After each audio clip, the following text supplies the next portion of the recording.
زي أفوت ميديا يوت عن هبلنا بستفلالي بوتان كونتاتن كوينكم تحستنا تكاتلو كبراتن كبرانن لايك شير سبسكرايب مقبار سلتكاتلنا مسكانا نعزوزيو نابواناوي حابريتا زي ساعات كنسقاقركم ጨፍጫፍን ዘርምጽናትን ዝተፈጸሙ ምንጹሃት ደቂ ብሄር ትግራይ ሕዚ ድማ ቀትለት ኣካላዊ ጥቃትን ግህሰት ሰብኣዊ መሰልን ኣብ ውሽጢ ዓዶምን ብደቂ ዓዶምን ይፍጸሞም ምህላው ዘተሓሳስብ ጥራሕ እንተይኮነስ ዘሸቕልን ዝሕምምን እውን ይክብል ውድብ ሳልሳይ ወያነ ትግራይ ሳውት ስጋቱ ገሊጾም እቲ ውድብ ኣብ ዘውፅኦ መግለጺ ተሓታትን ናይዞም ግፍዕታት ፖለቲካዊ ክንፍ ሕወሓት ምዃኑ በዓልቲ ጉጅለ ነዞም ኣብ ልዕሊ ደቂ ብሄር ትግራይ ዝተፈጸሙ ተግባራት ስጉምቲ ሕጊ ምኽባር ዝብል ስም ክርስትና ብምሃብ ሓላፍነት ከም ዝወስደሎም ድማ ይፍለጥ እዮም ትማሊ ጀጋን ተጋድልቲ ነይሮም ሎሚ ሕጋዊ ትእዛዝ ወታደራዊ ክንፍ ሕወሓት ተቐቢሎም ኣብ ንጹሃት ኢዶም ዘልዕሉ ዕጡቃት እውን ካብ ተሓታትነት ነፃ ከም ዘይኮኑ ክግንዘቡ ከም ዝግባእ ዘዘኻኽር ሳልሳይ ወያነ ትግራይ ሰራዊትን ተጋዳላይን ግዳማዊ ወራር ካብ ምክልኻል ወፃ ብሽም ሕጊ ምኽባር ኣብ ልዕሊ ፖለቲካዊ ኣፈላላይ ዘለዎምን ሓርነት ዝጠልቡን ተጋሩ ዝግበር ጥሕሰት ክሳተፍ ስልጣን ይኹን ሓላፍነት ከም ዘይብሉ ደጊሙ የተሓሳስብ ኢሉ ኣለዎም ወሲኹ ድማ ሳልሳይ ወያነ ትግራይ ሕድሕድ ኣባል ሰራዊት ትግራይ ንዓርሱ ኮርን ካብ ኮር ንላዕልን ኢሉ ካብ ዝፅውዕ ወታደራዊ ክንፍ ሕወሓት ኣብ ልዕሊ ሲቪል ተጋሩ ክፍጽሞ ዝወሃቦ ዘይሕጋዊ ትእዛዝ ጽግና ጽውዕም ምላት ህዝብና ስምረትን ህዳትን ብሄረ ትግራይ ምርግጋጽ ሓደ ስጉምትን ቅድሚት ከም ዝኾነ ኣብ ዝኣመናሉ ሓሳብን ጻውዒትን ብሄራዊ ጉባኤ ኣብ ጎንና ኮይኑ ክጽውዕን ንተፈጻምነቱ ክቃለስን ደጊምና ንላቦ ክብል ኣመላኺቶም ብኻሊ ዜና ንሰራዊት ትግራይ ዝምልከት ሰናይ ዜና ተሰሚዑሎም ብልዕሊ 1 ሚልዮን ብር ብማሕበር ደቂ ኣንስትዮ ትግራይ ነበርቲ ለንደን 10 ዋዕሮታት ተጋደልቲ ናይ ሞተር ሳይክል ሓገዝ ተገይሮም ትካል ገባር ሰናይን ማእኸል ማዕበይ ህጻናትን ሙሉ ምስ ቅዱሳት ተጋሩ ማሕበር ደቂ ኣንስትዮ ትግራይ ለንደን ዲያስፖራ ብምትሕባር ንጉዳት ኣካል ደቂ ኣንስትዮ ተጋደልቲ ናይ ሞተር ሳይክል ሓገዝ ኣበርኪቱላን ኣካየዲ ስራሕ ትካል ገባር ሰናይ ማእኸል ማዕበይ ህጻናትን ዝኾኑ መምህር ሙሉ ሃይለ ስላሴ እቲ ንጀጋኑ ዋዕሮታት ተጋደልቲ ትግራይ ዝተገበረ ሓገዝ ካብ ማሕበር ደቂ ኣንስትዮ ትግራይ ነበርቲ ለንደን ከም ዝኾነ ገሊጦም ኣይተ ሙሉ ሃይለ ስላሴ ማሕበር ደቂ ኣንስትዮ ትግራይ ነበርቲ ለንደን ዛጊድ ኣብ እግሪ ምትካል ተመለስቲ ተጋደልቲ ምሕካም ውጋት ምሕጋዝ ስድራ ስዋት ሓገዝና ገብራ ከም ዝመጽእ ሓቢሮም ተወካሊ ኮሚሽን ሓርበኛታት ትግራይ ዝኾኑ ኣክሊሉ ዓለም ብርሃን በወገኖም እቲ ዝተገበረ ሓገዝ ዝናድ ከም ዝኾነ ዝገለጹ እንትኾኑ ንጀጋኑ ተጋደልቲ ዝግበር ሓገዝ ተጠናሂሩ ክቕጽል ይግባእ ድማ ኢሎም ኣለዉ ሓገዝ ዝተገበረለን ጀጋኑ ዋዕሮታት ተጋደልቲ ትግራይ ድማ ብማሕበር ደቂ ኣንስትዮ ትግራይ ነበርቲ ለንደን ዝተገበረለን ውህብቶ ምስጋና ቀሪበን ማሕበር ደቂ ኣንስትዮ ትግራይ ነበርቲ ለንደን ዛጊድ ልዕሊ 12 ሚልዮን ብር ዝተፈላለዩ ሓገዛት ከም ዝገበራ ተገሊጹ እዩ ኣፎት ሚድያ ምክትታል ትርከቡ ሕዚ ድማ ናብ ካሊእ ብዝርዝር ዝሓዝናዮ ዛዕባ ከነሰጋግረኩም አብይ አሕመድ ጊዜያዊ ምሕዳር ትግራይ ንምፍራስ ተኽእሎታት ከም ዘሎ ተገሊጹሎም እዚ ዘመነ ስልጣኑ ከበቅዕ ሂደት ተዋርሕ ዝተረፎ ጊዜያዊ ምሕዳር ትግራይ ብምፍራስ ከም ብሓድሽ ከዋቕሮ አብይ አሕመድ ድሌት ከም ዘለዎ እዩ ዝግለጽ ዘሎ ጊዜያዊ ምሕዳር ትግራይ ናይ 2 ዓመታት ስራሕቱ ዝግምግም መድረኽ ተወከልቲ ክልቲኦም ክንፍታት ሕወሓት ኣመራርሓ ጊዜያዊ ምሕዳርን ሰበስልጣን መንግስት ፌደራልን ኣብ ዘለውሉ ኣብዚ 2 መዓልታት ኣብ አዲስ አበባ ክካየዱ ዝብል መደብ ከም ዘሎ ዝግለጽ ኮይኑ ጊዜያዊ ምሕዳር ብዝተፈላለዩ በዓላውን ግዳማውን ጸገማት ምክንያት ኣብ ትግራይ ክስርሑ ዝነበሮም ናይ ዳግመ ህንጸት ሪፎርምን መረጻ ምቹ ባይታ ናይ ምፍጣር ዓበይት ስራሕቲ ኣይሰርሐን ተባሂሉ እውን ይውቀስ እዮም ብመሰረት ስምምዕ ፕሪቶሪያ ጊዜያዊ ምሕዳር ሕወሓትን መንግስት ፌደራልን ተዛትዮም ሓቋፋይ ብዝኾነ መልክዑ የጣይሽዎ ዝብል ምዃኑ ዝገለጹ ገለ ትዕዝብቶም ዘካፍሉ ተጋሩ ድማ ኣብዚ ግዜ ጊዜያዊ ምሕዳር ዕድሚኡ ዳርጋ ኣብቅዕዩ 3 ኣዋርሒ ተሪፍዎ ዘሎ ይኹን እምበር ኣብ ትግራይ መረጻ ንምክያድ ምቹ ባይታ ስለዘየለ ዝተመረጸ መንግስቲ ክህሉ ኣይኽእልን ስለዚ ጊዜያዊ ምሕዳር ምንውሑ ዘይቀር እዩ ዝብል ዕድመ ግምቶም ኣቐሚጦም ኣለዎም ድሕርቲ ኣብዚ መዓልታት ዝግበር ገምጋም መንግስት ፌደራል ጊዜያዊ ምሕዳር ትግራይ ስራሕቱ ኣግባቡ ስለዘይሰርሐን መንግስት ፌደራል ጣልቃ ንኽኣቱ ስለዝፀውዐናን ከም ብሓድሽ ብሓባር ነጣይሾ ክብል ይኽእል እዮም ወይ ድማ እቲ ዝነበረ ንእሽተይ ኣመዓራሪና ንቐጽሎ ናይ ምባል ዕድል እውን ኣለዎ እዩ ዝብል ትዕዝብቶም ብምክፋል ጊዜያዊ ምሕዳር ከም ብሓድሽ ይጣይሽ እንተተባሂሉ ብልጽግና ናይ ዶክተር ደብረጽዮን ሕወሓት ናይ ጌታቸው ሕወሓት ናይ ካልኦት ሓይልታትን ኣብ ትግራይ ዘለዉ ውድባትን ኣብ ምጥያሽቲ ከም ብሓድሽ ክጣይሽ ዝኽእል ጊዜያዊ ምሕዳር እጃም ክህልዎም ይኽእል ክብሉ ገሊጾም ኣለዎም ብዝተፈላለዩ ባህግታት ምክንያት ብልጽግና ናብቲ ከም ብሓድሽ ክጣይሽ ዝኽእል ጊዜያዊ ምሕዳር ናይ ምታው ዕድል ሰፊሕ ዝበሉ እንትኾኖም እዚ ዝኸውን ብዶክተር ደብረጽዮን ገብረ ሚካኤል ዝምራሕ ሕወሓት ድጋፍ ኣመራርሓ ሰራዊትን ድጋፍ ሻዕብያን ተኣማሚኑ እምቢ እዚ ምምዕራይ ኣይቅበልን እንተዘይሉ ማለት እዩ ክብሉ እውን ገሊጾም ኣለዎም ብዶክተር ደብረጽዮን ገብረ ሚካኤል ዝምራሕ ሕወሓት እምቢ ስልጣን ጊዜያዊ ምሕዳር 50 ክድመር 1 ንዓና እዩ ዝገባም እንተይሉ ኩነታት ብቐጥታ ናብ ውግእ ከምርሕ ይኽእል እዩ ዝብል ስጋቶም ብምቕማጥ እሺ ክቕበል እየ እንተይሉ ድማ ብዝተፈላለዩ ምክንያታት ጽልኡ ክቕንስ እዮም ዘመሓድሮን ዘፈራርሑን ህዝቢ ይህሎን ቀስ ብቀስ ህልውን ከብቅዕዩ እዝን ከይኸውን ድማ ብዶክተር ደብረጽዮን ገብረ ሚካኤል ዝምራሕ ህወሓት ካሊእ መማረፂ ክወስድ ከም ዝኽእል ትዕዝብቶም የካፍሎም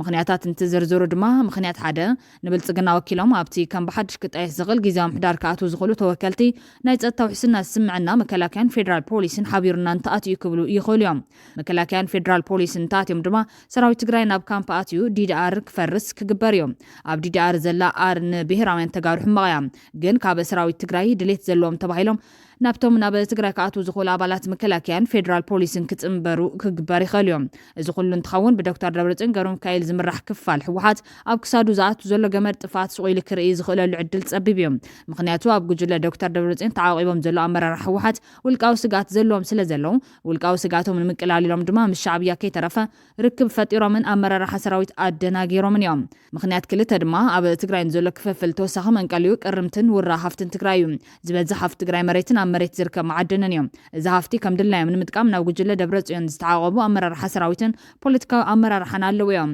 ስለዚ ምምዕርራይ ምእታው ብልጽግና ናብ ጊዜያዊ ምሕዳርን ብቐጥታ ናብ እንጀሮኦም ስለ ዝመጾም እምቢ ክብሉ ይኽእሉ እዮም ምኽንያት ሰለስተ ስጋታት ተሓታትነት ስግግር ፍትሒ ብመሰረት ስምምዕነት ፕሪቶርያ ኣብቲ ኩናት ጠፊኡ ንዝበሃል ጥፋት ብስርዓት ስግግር ፍትሒ ኣቢሉ ተሓታትነት ከረጋገጽ እዩ ዝብል ኣብ ትግራይ ንዝበጽሐ ገበን ጆኖሳይድ መንግስት ፌደራል ዝተወሰኑ ወታደራውን ፖለቲካውን ሓለፍቱ ቅጽዓት ኣብጽሐ ብምባል መብዛሕትኦም ገበናት ናብ ዕጡቃት ፋኖን ሻዕብያን ክደርብዮም ይኽእል እዮም ሰራዊት ትግራይ ኣብ ክልላት ኣምሓራን ዓፋርን ንስኣተወ ገበን ፈጺሙልና እዩ ዝብል ክሲ ከቕርቡ ምጽንሖም ድማ ዝፍለጥ እዮም ስለዚ ካብ ኣመራርሓ ሰራዊት ትግራይ እውን ብስርዓት ስግግር ፍትሒ ይከሰሱ ናይ ምባል ዕድሉ ዕፁ ኣይኮነን እዚ ክመፀና እዩ ዝብል ስጋት ዘለዎም ኣመራርሓ እውን ይሳኖን ስለዚ እምቢ ብምባል ብግርግር ምንባር ምርጫኦም እዮም ምኽንያት 4 ኤርትራ ካብ ኢትዮጵያ ክለዓላ ንዝኽእል ኩናት መከላኸሊ ዝኾና መሓዛ ምላሽ ተጸሚዳ እያ ዘላ ትግራይ ኣብ ዕግርግር እንተኾይናን ኣንጻር ፌደራል መንግስቲ ዝገጥሞ ሓይል እንተሃልዋን ንሻዕብያ ሰናይ ዕድል እዮም ነዚ ድማ ኣብ ትግራይ ኢዳ ምሕዋሳ ይተርፈን ከምቲ ብተደጋጋሚ ብዙሓት ዝብልዎ መራሕቲ ህወሓት ምስ መራሕቲ ሻዕብያ ርክብ ፈጢሮም ዝጸንሑ ንትግራይ ሒዞም ንኢትዮጵያ ክገጥሙ ዘይኮነስ ካብ ደባቶም ኩናት ንምርሓቕ እዮም መራሕቲ ሻዕብያ ነቶም ኣብ ትግራይ ብኣፎም ፀብለልታ ረኺቦም ዘለዉ ጉጅለ ዶክተር ደብረጽዮን ነዚ ሓድሽ ምምዕርራይ ከይተቐበልዎም ክብሎም ይኽእል እዮም ምኽንያት 5 ጉጉይ ርዲት ጸላይ መንቀለ ብዙሓት ኩናት እዮም ኣብ ትግራይ ድማ መንግስት ፌደራል ተዳኺሙ እዩ ቀደም ፋኖን ሻዕብያን ምስ ብልጽግና ሓቢሮም እንተዘይዋግኡና ነይሮም ሓደ ለይቲ ኣይመሓደረን ነይሩ ሎሚ ምስ ፋኖን ሻዕብያን ሓቢርና ክንድምስሶ ንኽእል ኢና ስለዚ ፌደራል ተዳኺሙ እናሃለወ ንግጠም ዝብሉ ጉጉይ ርዲት ዝሓዙ ፖለቲካውያንን ወታደራውያን ኣመራርሓ ክህልው እዮም ናይዚኦም ድፊት ድማ ነቲ ነማዕራር እየ ዝብል ሕቶ ኣሉታዊ መልሲ ንክህቡ ክደፋፎም እየ ዝብል መልከታ ብምክፋል ትግራይ ክትጥቀመሎም ዝግባእ 2 ወርቃዊ ዓመታት ኣብ ውሽጢ ሕትኽቱ ከሕሊፋ ኣብ ቀልቀል ዳግም ኩናት ትርከብ ክብሉ ድማ ገሊጾም ኣለዉ ብኻሊእ እዋናዊ ሓበሬታ ሻዕብያ ብወገን ዛላንበሳ ሓድሽ ወታደራዊ ወፍሪ ይገብር ከም ዘሎ ተገሊጾም እዚ ካብ ሳተላይት ምስሊ ዝተረኸበ ምንቅስቓስ ሰራዊት ሻዕብያ ታንክታትን ዱራዓትን ኣብ ድፋዕ ከቲቱ ዘርኢ እዩ እንተኾነ ግን ስርዓት ግደፍ ግና ደላይ ሰላም ክመስል ፕሮፓጋንዳ ምስራሕ ቀፂሉ ኣሎ እቲ ስርዓት ኣብ ኣዲስ ኣበባ ዝርከብ ኤምባሲ ኣቢሉ ምርጫ ናይቲ ዝውክሎ ጉጅለ ኣብዚ ዞባ ቀርኒ ኣፍሪካ ሰላምን ምርግጋዕን ምፍጣር ጥራሕ ምዃኖም ኣብቲ ንባይታዊ ሓቅታት ክጎሲ ዝፈተነን ምህለላ ኩናት ኣብ ትሕቲ ዝብል ኣርእስቲ ዝተጻሕፈን ናይ ፌስቡክ ጽሑፍ ገሊጹ ኣሎ ኣብዚ ቅንያት እዚ ኩናት ዘይተረፍ ምዃኑ ጸቕጥን ተዘይተገይሩ ካርታ ምብራቕ ኣፍሪካ ክቕይር ዝኽእል ዕናዊ ኩናት ኣብ ቀረባ ግዜ ክባራዕ ከም ዝኽእል ማሕበረሰብ ዓለምን ሓያላን ሃገራት እውን ንምዕጋቱ ክጓየ ኣለወን ዝድርሳን ምህለላ ኩናት እዛን ደላይ ሰላም ህዝቢ ኣደንቂሩ ኣሎ ዝበለ መግለፂ ኤምባሲ ጉጅለ ግደፍ ዝዓርግ ዘሎ ምህለላ ኩናት ከም ወትሩ ውፁእ ሓስፍታት ኣሰኒዩ ሽም ኤርትራ ከልዕል ይስማዕ ኣሎ ብምባል እዩ ነቲ ጉጅለ ግደፍ ከመሓድሮ ዝህንደት ዘሎ ናይ ኩናት ሃዋህው ክኽወል ዝፍተን ሰራዊት ኤርትራ መሬት ትግራይ ሒዙሎ ኤርትራ ስምምዕ ፕሪቶርያ ስለ ዘይምእማን ምፍሻሉ ኩናት ክትውልዕ ትኽእል እያ ሓደ ወገን ህወሓት ምስ ኤርትራ ወጊን ኣሎ ኤርትራ ንፋኖ ትሕግዞም ኣላ ብድሕሪ ኤርትራ ግብፂ ስዑድያ ኣለዋ እታ ለውለው መወዳእታ ዘይብሉ እዩ ኢሉ ዝቐፅል መግለፂ ኤምባሲ ጉጅለ ግደፍ ኣብ ዞባ ቀርኒ ኣፍሪካ ብግሁድን ስውርን ዝገብሮም ናይ ዕግርግር ተግባራት ሸፋፊኖም ምርጫና ሰላም ይክብል ምፍታኖም ቀፀልታ ናይቲ ንምስሊ ጉጅለ ግደፍ ከጻዕዱ ዝሃልኽ ዘሎ ባይታዊ ሓቂ ዝኸሓደ ትረኻታት ምዃኑ እዩ ዘረጋገጽ ህዝቢ ኤርትራ ጸጋታት መሬት ባሕርን ደሴታትን ኣብዚሑ ዝተዓደለን ዘይናቱ ብሂጉን ጠሚቱን ዘይፈልጥ ህዝቢ ክብል ነቲ ምስኩሉ ጸጋታቱ ኣብ ዓዘቕቲ ድኽነት ክነብር ዝተፈረደ ህዝቢ ኤርትራ ዝጠቐሰ ኤምባሲ ጉጅለ ግደፍ ህዝቢ ኤርትራ ኣብ ታሪኹ ተወሪሩ እምበር ወሪሩ ዝብል ጽያፍ ዛንታ ዘይብሉ ምዃኑ እኳ እንተጠቐሰ ነቲ ህዝቢ ኤርትራ ብሰንኪ ጉጅለ ግደፍ ኣብ ታሪኹ ንፈልም እዋን ዝተሸከሞ ወራሪ ዝብል ጽያፍ ግን ክጠቕሶ ወይ ክቕበሎ ኣይተሰምዐን ንቓላት ውልቀ መላኺ ኢሳያስ ከም መወከሲ ጠቒሶም ዘይናትና ኣይንደልን ናትና እውን ኣይንህብን ዝበለ ኤምባሲ ጉጅለ ግደፍ ኣብ ኣዲስ ኣበባ ድሕርቲ ኣብ ትግራይ ዝተፈጸመ ኣስካሕካሕ ኩናት ኤርትራ ካብቲ ብብይን ኮሚሽን ዶብ ዝተሓንፀፀን ዝተመልከተን ኣብ ካርታ ዓለም ዝሰፈረን ኣህጉራዊ ደወ ወጻይ ዝሓዘቶ ናይ ዝኾነ ይኹን ወገን ስድሪ መሬት የለን ምባሉ ነቲ ብውዕል ኣልጀርስ ምስ ኢትዮጵያ ተስማዕሚዑ ኢሉ ከብቅዕ ኩናት ንከመሓደር ናብ መሬት ትግራይ ኣትዩ ሚልዮናት ኣሽሓት መንእሰያት ዝበልዐ ጉጅለ ህግደፍ ብናይ ሓሱት ቃላት ከጻዓዱ ዝተጻሓፈ ባይታዊ ሓቂ ዘይብሉ መግለፂ ምዃኑ እዩ ዘነፀር ኤርትራ ውሽጣዊ ጉዳይ ሃገራት ዞባ ቀርኒ ኣፍሪካ ጣልቃ ኣትያ ንሓደ ወገን ደጊፋ ነቲ ካሊእ ከተጥቅዕ ረብሓ ኮነ ድሌትን ሽውሃትን የብላን ብምባል ናብ ባይታ ዘሎ ሓቅታት ብዓይኒ ዕሙት ክክሕድ ዝፍትን ኤምባሲ ጉጅለ ህግደፍ ከም ውዕል ፕሪቶርያ ዝኣመሰለ ስምምዓት ንሰብ ጉዳይ እምበር ብቐጥታ ንኤርትራ ዝምልከት ስለ ዘይኮነ ባህግን ተገዳስነትን ጻዕርን ኤርትራ ናብ ሰላምን ርጋትን ህዝብታት ዞባና ዝቐንዕ ጥራሕ ብምባል እዩ ንናይ ኣደባባይ ሚስጥር ክዓቢ ጥፈትኑ ዘሎ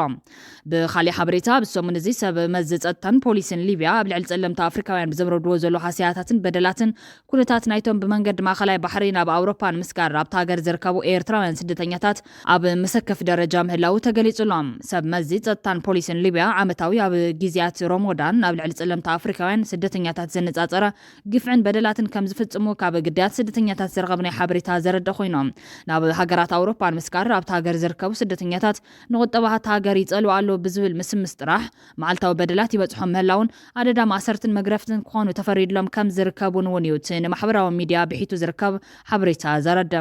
ኤርትራውያን ስደተኛታት ካብቶም ኣብ ሊብያ ዝርከቡ ኣፍሪካውያን ስደተኛታት ብቁፅሪ ብርክት ዝበሉ ምዃኖም ዝፍለጥ ኮይኖም ኣብዚ ሳልስቲ ሰብ መዝት ሃገር ብዝገብርዎ ዘለዉ ዘይሓላፍነታዊ ተግባራት እውን ዝያዳ ተጎዲኦምን ሓደጋ ተቃሊዖምን ምህላዎም እዩ ዝንጋር ሰብ መዚ ፖሊስን ጸጥታን ሊብያ ዓመት መጽእ ኣብ ልዕሊ ስደተኛታት ዝኽተልዎ ዘሎ ኣተሓዛ ንሰብኣዊ መሰል ዜጋታት መሰል ስደተኛታትን ዝጻረር ኢሰብኣዊ ተግባር ምዃኑ ዝጠቐሱ እቶም ስደተኛታት ኣብ መላእ ዓለም ዝርከቡ ተቓለስቲ ንፍትሒ ድምፆም ከስምዑን ዝበጽሖም ዘሎ ኣደራ ንማሕበረሰብ ዓለም ክነግሩን ተላብዮም ኣለዉ ክቡራትን ክቡራንን ካብ ኣፎት ሚድያ ዝተዳለወት ሕዝቶ ሰዓት ኣቅሪብና ዛዚምና ላይክ ሼር ሰብስክራይብ ምግባር ቤተሰብ ኣፎት ኩኑ ሰናይ ግዜ